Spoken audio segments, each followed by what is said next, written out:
Olá, amigas e amigos que acompanham aqui o canal Na Luz do Espiritismo. Eu sou William Gonçalves e este é o estudo do livro Espírita. Agradecer mais uma vez o carinho e a companhia de vocês aqui neste estudo. Estamos estudando o livro Os Mensageiros. A psicografia é de Francisco Cândido Xavier, pelo espírito André Luiz. E já estamos chegando no capítulo 49. Faltam apenas 2 capítulos para a finalização do estudo. Portanto, esse e mais 2 capítulos nós vamos finalizar o livro. E é claro, nós vamos fazer a finalização do livro com uma live depois, reafirmando os ensinamentos adquiridos aqui no livro Os Mensageiros. E mais uma vez, ressaltando a nossa responsabilidade com os estudos dos livros espíritas. Nós não devemos olhar o livro espírita apenas como uma obra de passatempo, de história, porque as histórias contadas ali têm um fundamento para nos ajudar nas nossas vidas práticas. Apesar dos livros de André Luiz retratar a década de 40, 50, 60 do século passado, muitas questões acontecem conosco hoje em 2024, porque André Luiz vai retratar as relações humanas e sociais. E se nós formos observar, nós evoluímos muito em algumas questões da ciência, da tecnologia, mas em quesito relacional e social, continuamos bem parecidos. Inclusive, o nosso corpo físico continua o mesmo.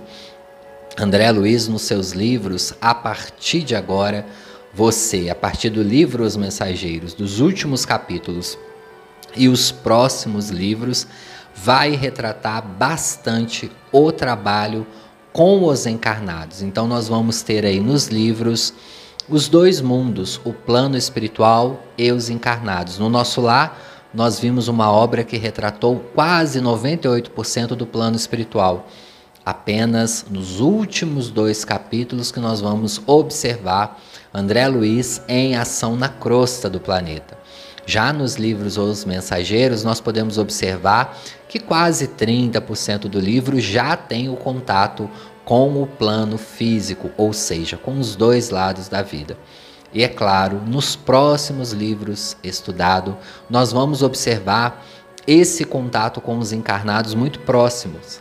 André Luiz vai começar a ajudar nos trabalhos da desencarnação, da reencarnação, da mediunidade. Então, eu reitero, pessoal, estudem as obras de André Luiz e observe os livros espíritas como bússola. Nós não estamos apenas lendo uma história para passar o nosso tempo. Ali tem lições práticas que nós podemos aplicar no nosso dia a dia, com a nossa família, dentro do nosso trabalho, dentro das nossas instituições espirituais que a gente trabalha, independente de qual religião seja. Ali nós temos lições belíssimas. E é para isso também que nós estamos aqui fazendo o estudo do livro espírita. Enquanto um comunicador espírita, enquanto uma pessoa que está ali trabalhando no espiritismo, que no caso estou falando aqui de mim, eu tenho que estimular esse estudo para que, além das obras, obviamente, muito importantes de Kardec, mas se nós formos observar, as obras de Kardec têm uma preciosidade, uma importância ímpar nas nossas vidas, mas Kardec já está retratando ali os anos de 1870. Já está um pouco mais distante de nós, mas também há uma regularidade, algo parecido com o que nós vivemos hoje, porque reafirmamos, as relações sociais ainda continuam bem parecidas. Por quê, pessoal? Para modificar essas relações é preciso de séculos, muitos séculos de aprendizado, de reencarnações. Mas nós temos aí várias ferramentas, como diz aqui em Minas, a faca e o queijo na mão, para começarmos a modificar a nossa forma de pensar. Relembrando o capítulo passado no qual retratávamos o pavor da morte. Então a gente observa ali André Luiz indo até o necrotério e uma jovem senhora, como ele mesmo retrata, de aproximadamente 30 anos, eram termos utilizados na época, tá pessoal? Algumas pessoas dão até risadas quando eu falo assim, uma jovem senhora de 30 anos, mas são termos do livro e a gente, obviamente a gente sempre fala que vamos voltar ao contexto histórico, são palavras que André retratava na época. Ela está ali com muito medo de largar o corpo físico. Ela já tinha desencarnado há muitas horas, mas estava vendo no seu campo ali espiritual o seu noivo e ela sabia que o noivo tinha morrido. E ela não queria acreditar de forma nenhuma que morreu. Então, Aniceto chegando, ela identifica ele como médico e ele propõe uma sonoterapia. Então nós vamos observar neste caso do capítulo passado uma jovem já desencarnada. E neste capítulo de agora, que chama Máquina Divina, nós vamos observar com detalhes a desencarnação de um senhor por suicídio indireto. Sim, infelizmente, uma morte bem parecida com a de André Luiz, retratada no primeiro livro, como de um suicídio indireto. A gente sabe que André Luiz abusou enquanto encarnado da bebida, dos vícios e acabou também adquirindo a sífilis, que na época ainda não tinha um tratamento tão eficaz e que foi adquirida aí muito provavelmente nas traições que ele teve ali com a esposa. Então, neste momento, André Luiz vai confrontar um paciente no qual ele fora alguns anos atrás desencarnando, ou seja, sendo expulso do próprio corpo físico. E antes de entrarmos no capítulo, é muito importante relembrarmos o início do livro, no qual André Luiz e Vicente são chamados até o centro de mensageiros para receber altas doses fluídicas, ou seja, altas doses de energia, para que eles maximizassem a visão. Então vamos relembrar deste capítulo rapidinho para nós entendermos. Lembra, pessoal, que nós falávamos nesse capítulo que ao desencarnar, ou seja, ao deixar o corpo físico, a grande maioria das pessoas não irá chegar no plano espiritual vendo todo o plano espiritual 100%. Gradativamente, esse olhar vai aumentando. Por quê, pessoal? O plano espiritual é muito grande, complexo e já está há muitas décadas de evolução à Terra. Então, nós poderíamos ter um choque muito grande. Então, vocês observam, André Luiz passa anos estudando ali em nosso lar e quando ele vai para o centro de mensageiros, ele tem essa visão um pouquinho mais dilatada. Tanto que no decorrer do livro, ele vai observando algumas coisas que ele não via quando ele vinha na Terra antes. Ele começou a enxergar mais os obsessores, mais as cores. E também quem estudou aqui conosco o livro Voltei, vai observar atentamente que em Voltei também, irmão Jacó, começa a entender isso. Ele chega na praia, ele já vê ali algumas cores diferentes, algumas questões mais diferentes do que no plano físico, porém quando ele retorna, a visão dele já está muito mais maximizada. Isso acontece com André Luiz e ali com um propósito claro, observação e estudo. Então, eles são chamados ali Aniceto, Vicente e André Luiz para ir até um hospital, um local ali que tinha um paciente de aproximadamente 60 anos, portanto muito novo. É claro que na época nós sabemos que a expectativa de vida não era tão alta como em 2024. Hoje seria ainda mais novo, né? Uma pessoa aí desencarnar de forma tão rápida assim aos 60 anos. Então, André Luiz, Aniceto e Vicente vai ali auxiliar numa desencarnação que já está quase completa. Quando eles chegam ali naquele ambiente, o próprio Aniceto vai dizer para eles ali que o senhor que estava ali já estava prestes a uma desencarnação. Então foi ali naquele momento mais uma observação. Aniceto muito provavelmente já tinha ali intuído que André Luiz iria trabalhar nessa área e foi ali também com um motivo de ensinamento. Vamos compreender, pessoal, como um livro de André Luiz costura o próximo livro.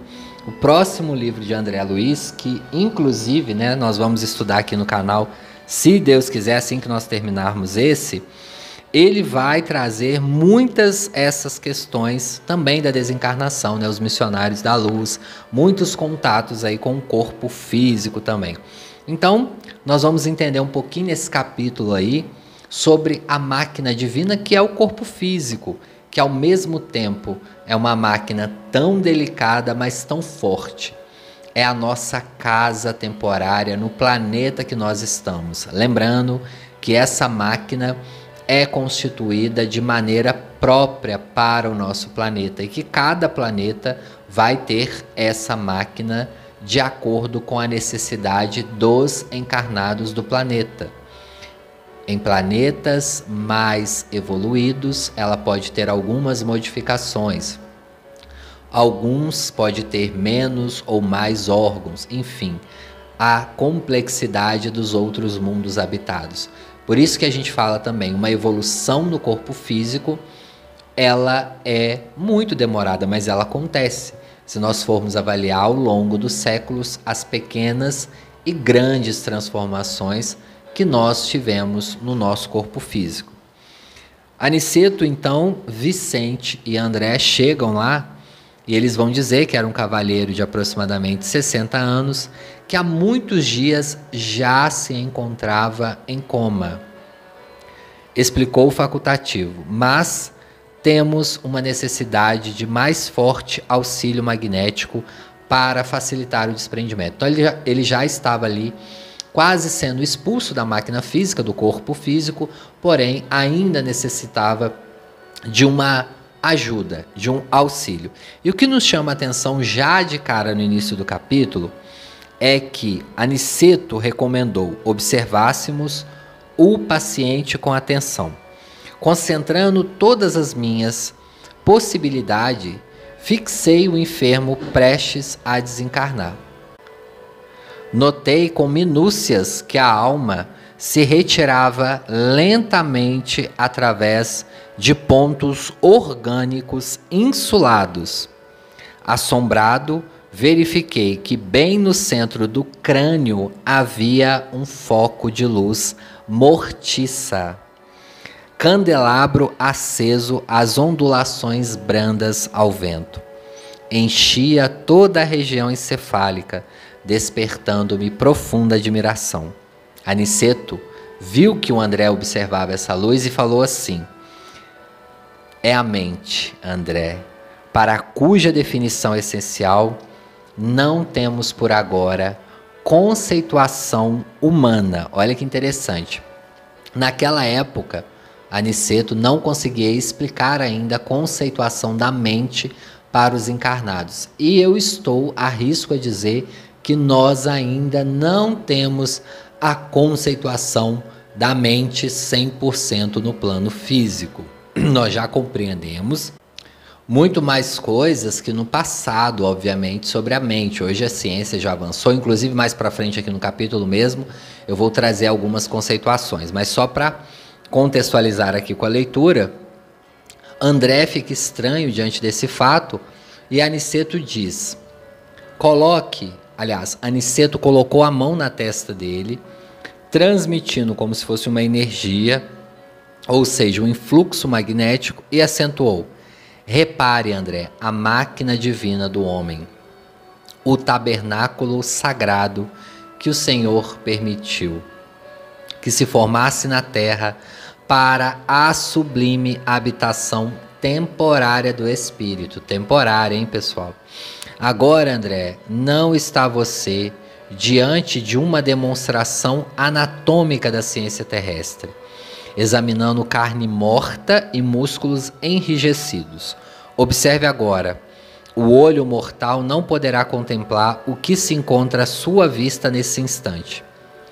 Aniceto ainda vai dizer: o microscópio ainda é pobre, não obstante representar uma nobre conquista para a limitada visão humana. Então o microscópio obviamente já evoluiu da década de 40 e 50 para cá, mas ele ainda não consegue ver com essa profundidade com a qual André Luiz estava vendo ali.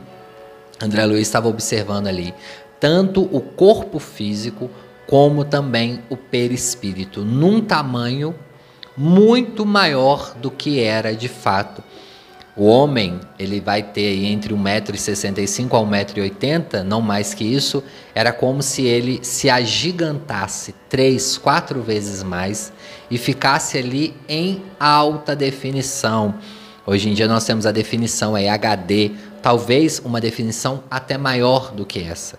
E eu ainda não assisti o filme no cinema, mas algumas críticas foram relacionadas a essa cena. Claro, pessoal, que nenhuma tela de cinema, mesmo se fosse as maiores indústrias do cinema, como no filme aí do Doutor Estranho, a gente não vai conseguir 100% dessa realidade no plano físico. Podemos sim aproximar. Talvez o que a gente vê ali nas indústrias cinematográficas seja muito próximo do que o André Luiz retrata aqui, mas eu duvido que seja 100%. Talvez nós consigamos aproximar em 80%, 90%. E nenhum filme vai conseguir, porque é só a experiência de estarmos no plano espiritual. Então André Luiz vai observando ali o funcionamento do corpo físico. Imagine, pessoal, para um médico, André Luiz, nós estamos falando que ele foi um médico na década de 30, de 20 no Brasil. Naquela época era difícil até um exame de imagem. Era muito precário ainda. Nós não tínhamos as ressonâncias, as ultrassons coloridas, não tínhamos essa tecnologia para mostrar o corpo humano por dentro com tamanha facilidade. O que nós tínhamos era a maioria pintura, desenhos, uma retratação. Por quê? Essas pinturas e essas retratações ocorriam muito quando o paciente morria, abria-se o corpo humano e, é claro, ali havia a fotografia, os desenhos. Mas observar isso em alta definição, 3, 4 vezes maior, em funcionamento, e mais ainda, observar o momento exato na morte de um paciente, para ele ali seria um grande aprendizado. É igual eu na minha profissão. Enquanto psicólogo, nós falamos do funcionamento cerebral, do sistema nervoso, de como isso influencia nas nossas emoções. Mas imagine observar isso no plano espiritual, maximizado, você entender a função de cada neurônio, de cada parte do cérebro, como correlacionar isso com a emoção, como entender o espírito funcionando ali juntamente com o cérebro. Deve ser magnífico. Um dia, quem sabe, no plano espiritual, nós vamos ter todas essas respostas. Mas o que André Luiz está vivenciando ali é algo surreal, obviamente magnífico para ele, enquanto um cientista, porque ele foi um cientista no plano físico, e Aniceto ali permitira a ele a observar isso. E ali o Aniceto vai dizer: André, a luz mental, embora fosca, aliás, André fala, né? A luz mental, embora fosca, tornaram-se mais nítida, e o corpo do moribundo agigantou-se, oferecendo-me espetáculo surpreendente aos olhos ansiosos. Parecia-me o corpo agora maravilhosa usina nos mais íntimos detalhes. O quadro científico era simplesmente estupefativo. Identificava em grandes proporções os 9 sistemas de órgãos da máquina humana, o arcabouço ósseo, a musculatura, a circulação sanguínea, o aparelho da purificação do sangue, ou seja, os rins, os pulmões, o sistema linfático, enfim, ele vai descrevendo os milhões de células, de bacilos que tem ali no corpo humano. Mas o que nos interessa aqui, pessoal, é que André retrata aqui a questão de que ele começa a observar as próprias células mortíferas que estão ali. Hoje em dia nós sabemos, com a evolução também da pesquisa, da observação dos corpos, quando nós morremos, né? Enfim, nós temos aí até na internet muitos relatos disso, e a ciência cada vez mais pesquisando, nós entendemos que o nosso corpo, ele se autodestrói depois da morte. Nós temos bactérias ali, e André Luiz vai retratar essas bactérias mortíferas como se chegassem de barquinhos no sangue, subindo, invadindo a corrente sanguínea. E nós vamos aprender com maior detalhe sobre isso nos próximos livros de André Luiz. Por que eu estou falando isso, pessoal? Coisas que André Luiz retratou há algumas décadas e que a ciência não dominava esse assunto 100% e que já estavam ali na obra de André Luiz. Então ele vai dizer aqui: elementos maiores da flora microbiana transformavam-se em pequeninos barcos, hospedando feras minúsculas. As centenas invadiam todos os núcleos organizados. Os órgãos, como os pulmões, o fígado e os rins, estavam sendo assaltados irremediavelmente por incalculável quantidade de sabotadores infinitesimais. É à medida que se consolidavam os micróbios invasores em determinadas regiões celulares, alguma coisa se destacava lentamente da zona atacada, como se um molde sempre novo fosse expulso da forma gasta e envelhecida. Reconhecendo eu deste modo que a desencarnação se operava através do processo parcial, facultando-me ilações preciosas. Reparei que algumas glândulas faziam desesperado esforço para enviar ao centro invadidos determinadas porções de hormônio. É como se o corpo tentasse ainda manter um pouco vivo, mandando informações ao sistema nervoso central, mas não tinha como. As bactérias ali já estavam se multiplicando, ou seja, chegava o momento da desencarnação. E lembrando, esse senhor é um suicida indireto, ele não era para desencarnar nessa idade, mas ele, infelizmente, não fala que o motivo, ele acabou adquirindo aí algumas doenças. E entre essas doenças, quando André Luiz está ali observando, algumas delas, no momento da desencarnação, eclodiram-se todas. Por quê? O sistema de defesa do organismo estavam bloqueando ela. Quando chegou o momento da desencarnação, todas elas eclodiram, como a tuberculose, a lepra, a difteria e até mesmo o câncer. Então elas eclodiram ali naquele momento e invadiram o corpo. E olha que interessante, né, pessoal? Essas doenças, elas estavam ali adormecidas pelo sistema de defesa do organismo. Isso também serve de estudo e também para análise da ciência no futuro, porque muitas pessoas após a morte, o médico faz o quê? Ele vai abrir, às vezes, o paciente para entender o motivo da morte, principalmente quando é uma morte repentina. E aí, se ele abre esse paciente, o que ele colocaria no laudo dele? Ele encontrando isso tudo lá já. Lepra, câncer, tuberculose.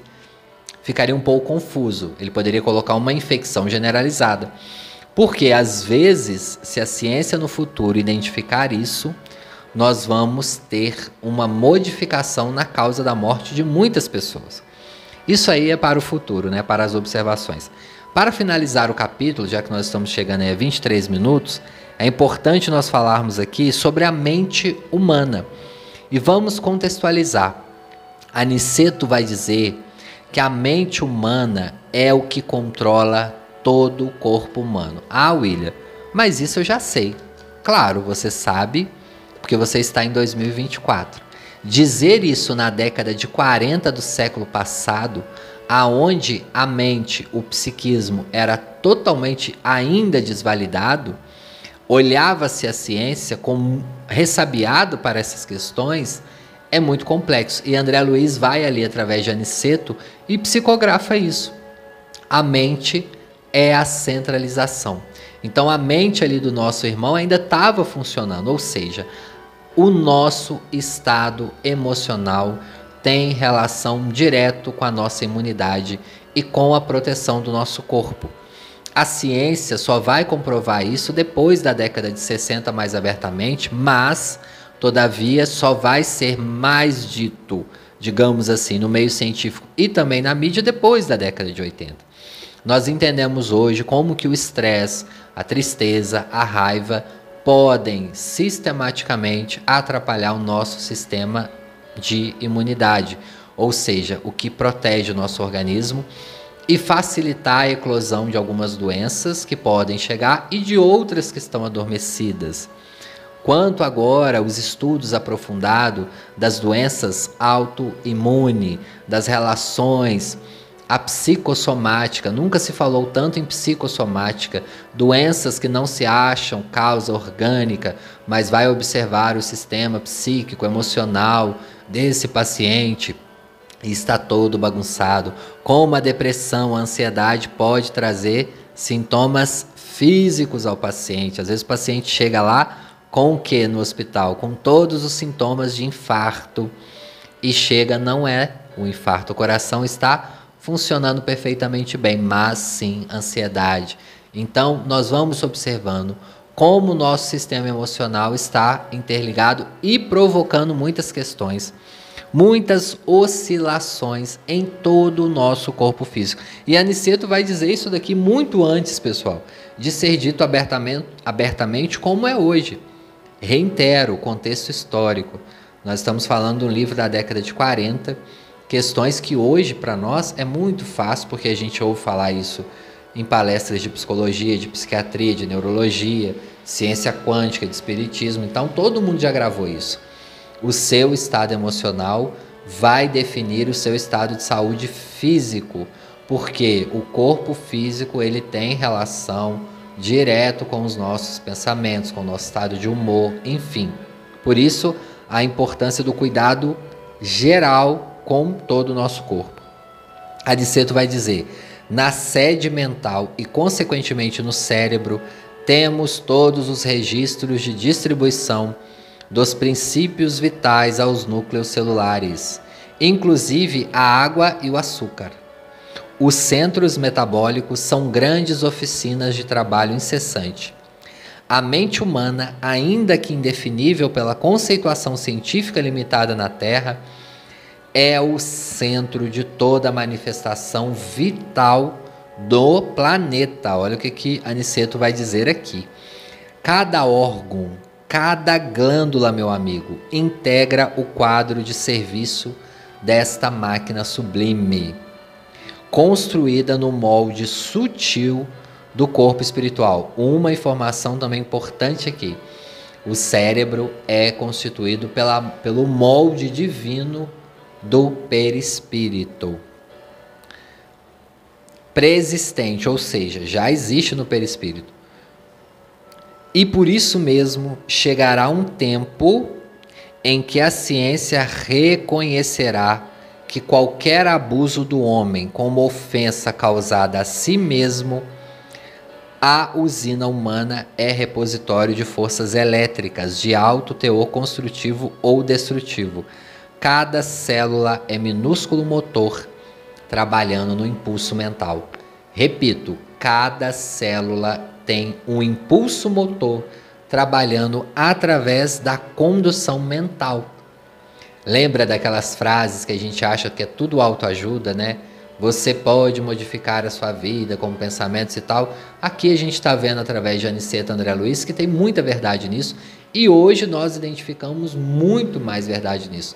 Mas o que mais importa aqui, que Aniceto vai dizer, que é muito importante, é que cada lesão, que às vezes nós vamos observar numa palestra espírita, falar de suicídio direto, a gente leva tudo o quê? Suicídio direto é comer mal, é beber muito, é fumar muito, é usar droga, é bererê. Pessoal, os pensamentos também pode provocar um adoecimento e expulsar o espírito do corpo físico antes que seja o horário adequado ou previsto para a desencarnação. Isso é um detalhe muito importante que às vezes nós não observamos nas palestras de suicídio indireto. Aniceto se calou por momentos e enquanto eu via aterrado os mais estranhos fenômenos microbianos no corpo do paciente, voltou ele à palavra educativa. Vemos aqui um irmão no momento da retirada. Repare, André, a incapacidade dele para governar as células em conflito. Ele já não tinha mais o controle ali do corpo físico, do cérebro físico, porque já estava ali se manifestando no corpo perispiritual, ou seja, havia chegado o momento do seu desprendimento. E Aniceto termina o capítulo dizendo assim: observe, André, pelo excesso de intemperança das células, sobre as quais não exerce nem mesmo um controle parcial, que este homem viveu bem distante da disciplina de si mesmo. Seus elementos fisiológicos são demasiadamente impulsivos, atendendo muito mais ao instinto que ao movimento da razão concentrada. Para falar bem a verdade, este nosso amigo não está desencarnando. Ele está sendo agora expulso da divina máquina, onde, pelo que vemos, ele não prezou bastante os sublimes dons de Deus, em todos os sentidos, né, pessoal? Bom, vamos terminando por aqui, né? Já chegamos aí a 30 minutos, agradecendo a você que chegou até aqui, agradecendo aí a Deus, a Jesus. Já estamos indo para a finalização desse livro. No próximo capítulo nós vamos falar também de uma outra desencarnação. Eu espero vocês. Fiquem com Deus. Até o próximo capítulo.